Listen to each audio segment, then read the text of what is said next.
શું નામ છે તમારું? મારું નામ મનસુરી કાસમ. દર્દીનું નામ? અસ્માબેન. શું તકલીફ થઈ હતી દર્દીને? એના મને હેમરેજ વિથ પેરાલિસ થયું હતું. તો રાજકોટ સારવાર પછી ઉના ટ્રાન્સફર કર્યા મેં. અહીંયા મને 23-24 દિવસ જેવું થયું. પણ અહીંના સ્ટાફનો સ્વભાવ બહુ બેસ્ટ છે, ડૉક્ટર બહુ સારા છે ને બહુ બેસ્ટ છે કે જેવી રીતના ઘરના સભ્યને રાખે એવી રીતના રાખે. બરોબર. ને સફાઈ બફાઈ બધું સારું છે ને બહુ બેસ્ટ છે. દર્દી તમારો શું થાય? દર્દી મારી વાઈફ થાય. બરોબર. ને પહેલે તમે રાજકોટ હતા, પછી અહીંયા આવ્યો છો? રાજકોટથી કીધું કે હવે તમે ત્યાં લઈ જાઓ, તો હું કોડીનાર લઈ ગયો નહીં ને ઉના આવ્યો. તમારું મૂળ ગામ કોડી? મારું મૂળ ગામ કોડીનાર. બરોબર છે. કેવું લાગ્યું અહીંયા હોસ્પિટલનું વાતાવરણ? બહુ બેસ્ટ લાગ્યું.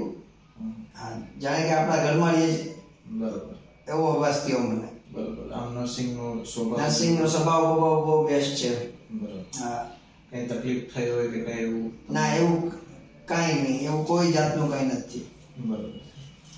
અત્યારે દર્દીને ઘરે લઈ જાવ છો? જી હા.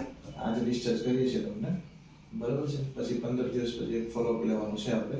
દર 1-2 દિવસે ડ્રેસિંગ કરીને એનો ફોટો મોકલવાનો રહેશે. પાક્કું. બરોબર છે. એવું કંઈ પણ જણાય તો પછી હોસ્પિટલના નંબર ઉપર ફોન કરીશ. બરોબર છે. તમે ત્યારે હોસ્પિટલ 24 કલાક ચાલુ. સાહેબે કાર્ડ આપ્યું છે જ મને કે ગમે ત્યારે ફોન કરવાનો આમાં. બરોબર છે. એટલે ગમે એવું જણાય કે ગમે એવી ઇમરજન્સી થાય 24 કલાક હોસ્પિટલ ચાલુ રહેતી હોય તો ગમે ત્યારે પણ આવવાનું. બરોબર. ઠીક છે. બીજી કંઈ પણ તમારે કંઈ ફીડબેક દેવું હોય કે કઈ બાબતે સુધારો કરાવવાનો હોય હોસ્પિટલની અંદર, કઈ બાબતે? ફીડબેકમાં તો એવું કંઈ છે નહીં, બરાબર. ના, બધું સારું જ છે, સફાઈ બફાઈ બધી સારી જ છે. અહીંના કર્મચારી બી બહુ બેસ્ટ છે, બધીનો સ્વભાવ બહુ સારો છે. હોસ્પિટલના બિલ્ડિંગમાં ને કેવું છે? ને બધું સારું છે, બરાબર. નજીવી ઓલામાં કામ થાય છે. બરોબર છે. બિલ તમને કેવું લાગ્યું? બહુ બેસ્ટ લાગ્યું. બરોબર છે. બહુ બેસ્ટ. બરાબર છે. સારું. બીજું કંઈ તમારે કહેવા જેવું? ના, બીજું કાંઈ નહીં. ધન્યવાદ.